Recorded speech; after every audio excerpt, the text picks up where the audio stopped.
হাই ভাই, কি খবৰ? তো বহুত নম্বৰত আকৌ ভিডিঅ' এটি লৈ আহিছোঁ আপোনালোকৰ মাজলৈ। তো এয়া দেখিছে নহয়, বোকা দিছে, ট্ৰেক্টৰে হাল বাইছে আৰু এজন মোৰ বিয়হে আলি দিছে। তো এয়া কিনাৰতে আছে আকৌ আপোনাৰ হাঁচি বাগান।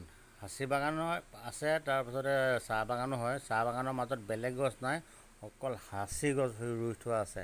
তো হাঁচি গছখিনি আপোনালোকক দেখাম বুলিয়েই তো ভিডিঅ'টো বনালোঁ। চাওক, এইখিনি গোটেইখিনি হাঁচি। তো হাঁচি এজোপাৰ দাম বহুত টকা হয়। চাই আছে, কিছুমান বহুতো পোৱা যায়, লাখ টকাৰ ওপৰতো পোৱা যায়। কিছুমানে 50,000, 60,000, 70,000, 80,000 এনেকৈও পোৱা যায়। কিছুমান লাখৰ ওপৰতো যায়।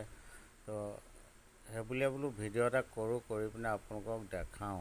তো এয়া বিয়ৈ মই আহিলোঁ হাঁচি বাগানৰ মাজেৰে। তো হাঁচি বাগানে গৈ অকণমান ভাল লাগিছে। তো বাগানখনো চাই ভাল লাগিছে। আপোনালোকক সেইকাৰণে ভিডিঅ' এটা বনাই পিনে বোলো আপোনালোকক দিওঁ। আগে বিয়ৈ গৈ আছে, পাছে মই ভিডিঅ' কৰি গৈ আছোঁ। চাওকচোন কিমান ডাঙৰ হাঁচি বাগানখন। তলত চাহ বাগান, ওপৰত হাঁচি বাগান। তাৰমানে পইচাই পইচা। তাৰপাছত এয়া মই দেখাম পাত এখিলা। এয়া চাওক, হাঁচি গছৰ পাত দেখিছে না? হাঁচি গছৰ পাত সেয়া পুলি আছিলে, ডাঙৰ নহয়।